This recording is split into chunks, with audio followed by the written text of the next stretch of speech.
Salut tout le monde, aujourd'hui on est parti pour le 1086e épisode de l'After Zappimage. On va débuter avec le programme de la première journée de Ligue 1. C'est reparti pour une nouvelle saison. On a eu le match d'ouverture hier soir, on va en reparler brièvement dans quelques instants. Cet après-midi à 17h, les grands débuts de l'Olympique Lyonnais de Peter Bosz. L'OL reçoit le Stade Brestois. Ce soir à 21h, déplacement pour le Paris Saint-Germain qui sera du côté de Troyes. On jette un coup d'œil aussi aux affiches de la journée de dimanche. À 13h, on aura un joli duel entre Rennes et Lens. 15h, le multiplex avec Bordeaux-Clermont, Nice-Reims, Saint-Étienne, Lorient, Strasbourg-Angers.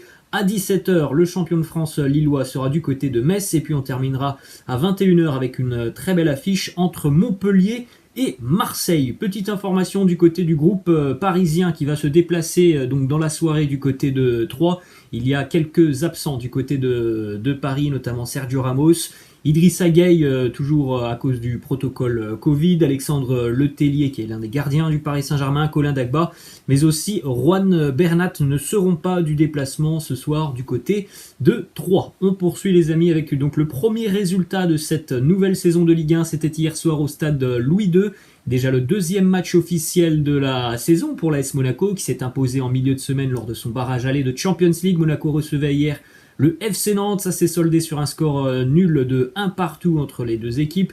Ouverture du score signée Gelson Martins pour l'AS Monaco et égalisation du côté du FC Nantes de Jean-Charles Castelletto dans un match qui a été globalement bien dominé par l'AS Monaco où on a vu des Nantais être très solidaire et être très vaillant, mais assez limité, cette équipe du FC Nantes qui a quand même beaucoup souffert hier. Après, bon, voilà, c'est un match de reprise. Je pense que les Nantais sont satisfaits de prendre un point, mais malgré le fait que, voilà, dans le contenu de ce match, Monaco aurait évidemment mérité mieux que ce match nul. Une déclaration d'Alban Lafont, le gardien du FC Nantes, qui a eu un petit peu de boulot quand même hier, hein, notamment sur les dernières minutes de match aussi où c'était assez chaud. Alban Lafont qui nous dit on a fait un match d'hommes. C'est vrai que on l'a dit, hein, le FC Nantes hier a mis beaucoup d'intensité dans les duels, un groupe très très resserré avec des lignes très resserrées, très peu d'espace au final pour les Monégasques. C'est assez surprenant de voir ça dès la première journée, mais on a eu quand même un petit peu l'impression hier que le FC Nantes n'est pas venu forcément pour gagner ce match, mais surtout pour ne pas le perdre en posant un petit peu quand même le bus. Bon, le résultat est positif pour Nantes, hein. Il y a ce point qui est pris, mais c'est vrai que voilà, on espère, je pense, hein, voir un petit peu plus de jeu du côté des Canaries quand même cette saison, même si évidemment voilà, ils vont pas affronter non plus l'AS Monaco tous les week-ends. Ensuite, on continue avec une déclaration de Valdemar Kita, le président du FC Nantes, qui nous parle de l'avenir d'une des révélations de la dernière saison nantaise, Randal Kolo Muani. Il nous dit il a plusieurs solutions, il a reçu des propositions à l'étranger, mais aussi en France. Il veut rester à Nantes, finir son contrat, tout dépend de lui. Nous, on souhaiterait le prolonger. Ensuite, direction l'Olympique de Marseille, quelques infos du côté de l'OM, qui débutera donc demain du côté de Montpellier. Premièrement, l'objectif de l'Olympique de Marseille et l'objectif de Steve Mandanda. Voilà, l'OM ne se cache pas, on en a parlé, je ne sais plus si c'était hier ou avant-hier, hein, Pablo Longoria hein, qui annonce Marseille veut être en Ligue des Champions l'année prochaine, donc l'objectif de l'Olympique de Marseille, c'est bel et bien le podium. Et bien Steve Mandanda l'a confirmé hier en conférence de presse, l'objectif est bel et bien le podium du côté de Marseille. Ensuite, info sur l'avenir de Steve Mandanda qui nous dit « Je ne veux pas être là indéfiniment, il faudra passer la main ». Est-ce que ce sera cette saison? Peut-être ou peut-être pas. Je veux prendre un maximum de plaisir et continuer à jouer. Pour le moment, là, il n'a pas encore pris sa décision, Steve Mandanda. Moi, je pense qu'il souhaite au moins aller jusqu'au Mondial 2022. Donc, je pense que Steve Mandanda pourrait peut-être continuer 2 ans. Après, bon, je ne suis pas dans sa tête non plus.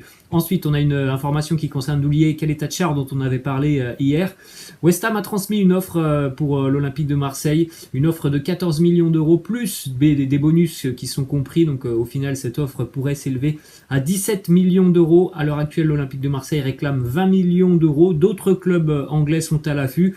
Mais voilà, ça sent plutôt bon quand même pour un départ de Kaleta-Tchar sur ce mois d'août. On poursuit avec une information qui concerne Houssem Aouar, information qui nous vient de RMC. Arsenal et Tottenham sont toujours très intéressés, même s'il n'y a pas de négociation officielle avec l'Olympique Lyonnais. Il y a encore beaucoup de semaines avant de la fin du mercato, donc ce dossier Houssem Aouar est très très loin d'être clos du côté de l'OL. Ensuite, on a une petite information qui concerne Nolan Roux, un joueur quand même relativement expérimenté. Nolan Roux s'est engagé hier du côté de Châteauroux, en national d'ailleurs, hein, Châteauroux.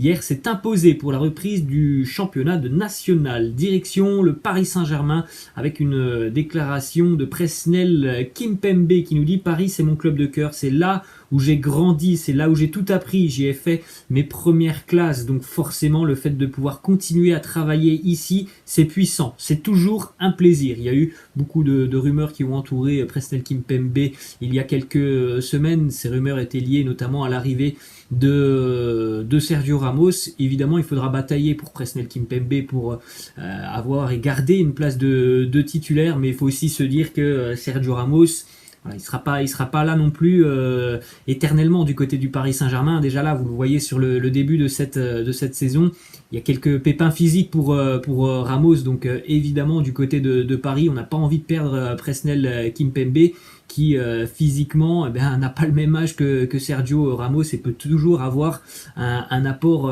indéniable dans l'arrière-garde parisienne. Ensuite, on continue les amis avec cette image de la potentielle équipe du Paris Saint-Germain pour cette nouvelle saison, et vous faites un petit arrêt sur image pour découvrir que cette équipe sur le papier elle est tout simplement monstrueuse, hein, quand on voit la ligne d'attaque: Di Maria, Messi, Neymar, Mbappé, Wijnaldum, Verratti au milieu de terrain.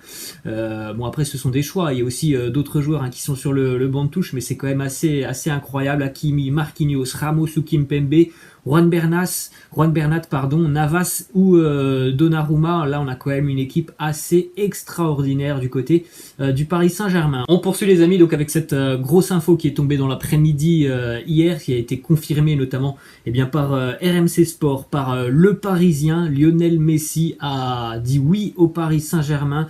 On est donc tout proche d'une arrivée du numéro 10 argentin du côté du club de la capitale. Il est question d'un contrat de 2 ans pour Messi avec le Paris Saint-Germain, plus 1 année en option. Et en ce qui concerne la masse salariale du Paris Saint-Germain pour Léo Messi, c'est compris entre 30 et 40 millions d'euros annuels pour Léo Messi.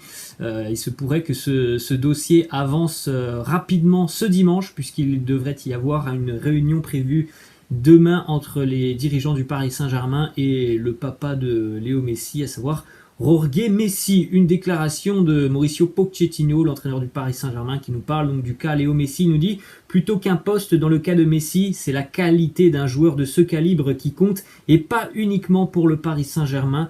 Encore une fois, le club travaille dur, et s'il y a une information à communiquer, on vous fera savoir. C'est évident que quelque chose peut se passer. Donc, voilà, tout porte à croire sincèrement que Lionel Messi va s'engager du côté du Paris Saint-Germain. Ensuite, on a 2 déclarations de Joan Laporta qui était en conférence de presse hier pour expliquer un petit peu plus en détail le pourquoi du comment Léo Messi ne continuera pas avec le FC Barcelone, et aussi nous donner quelques explications par rapport au règlement financier de la Liga qui a empêché donc le Barça de pouvoir finaliser son offre de prolongation de contrat. Joan Laporta qui nous dit: Messi a démontré qu'il voulait rester au Barça. Je suis triste mais convaincu qu'on a fait le meilleur choix pour les intérêts du FC Barcelone. Autre déclaration de Joan Laporta qui nous dit: nous voulions commencer l'ère post-Messi dans 2 ou 5 ans, mais nous allons le commencer dès aujourd'hui. Messi a déjà fait les efforts qu'il avait à faire. Notre offre était bien inférieure. Ensuite,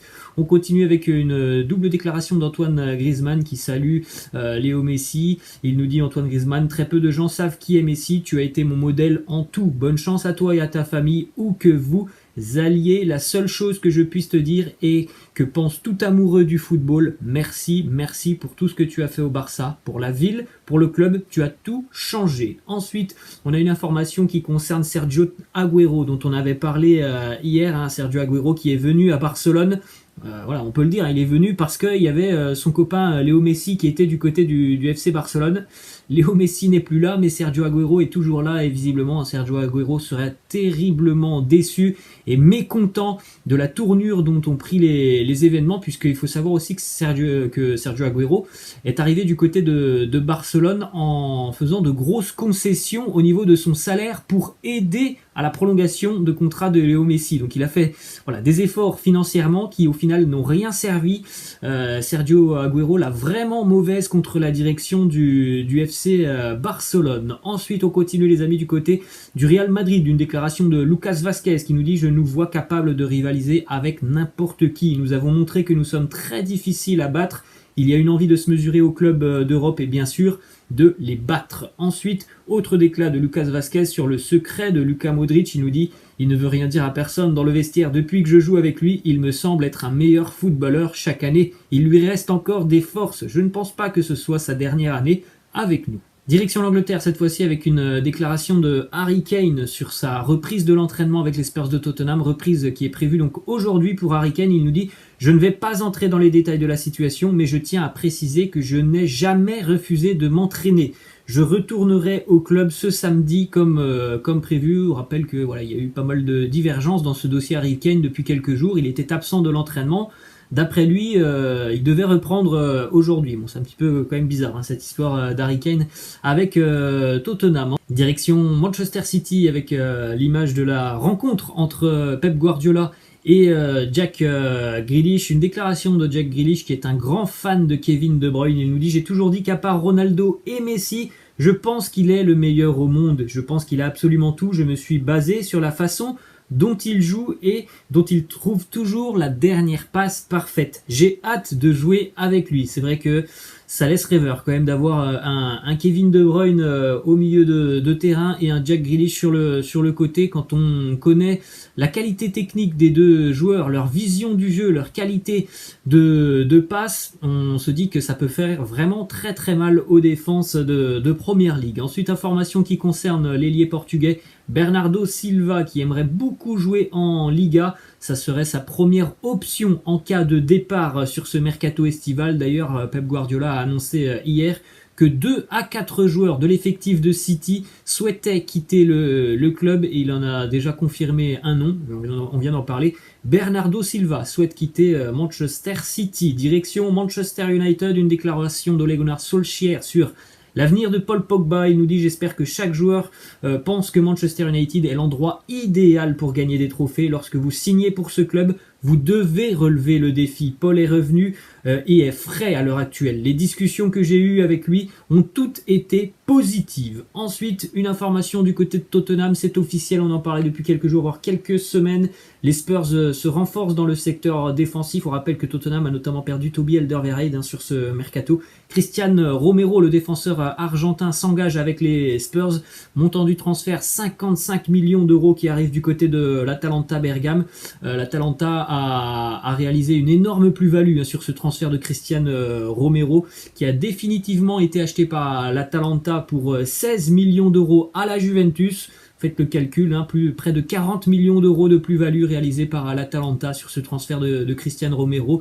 Comme quoi, il est capable. Il y a des clubs qui sont évidemment capables de gérer le mercato, de gérer leurs finances d'une bien belle manière. On peut mettre ça en corrélation avec le FC Barcelone qui a annoncé hier quasiment 500 millions d'euros de dettes sur l'année passée. Alors évidemment, tout n'est pas lié au transfert, mais voilà, le FC Barcelone depuis de nombreuses années a souvent surpayé certains joueurs. Ensuite, on enchaîne du côté de l'Atalanta, donc avec le remplaçant de Cristian Romero qui est tout trouvé. On en parlait là aussi depuis quelques jours. C'est Merih Demiral qui s'engage donc avec l'Atalanta. Une option d'achat de 30 millions d'euros. Il est prêté pour toute la saison. Du côté de l'Inter Milan, Chelsea s'apprête à revenir à la charge pour Romelu Lukaku.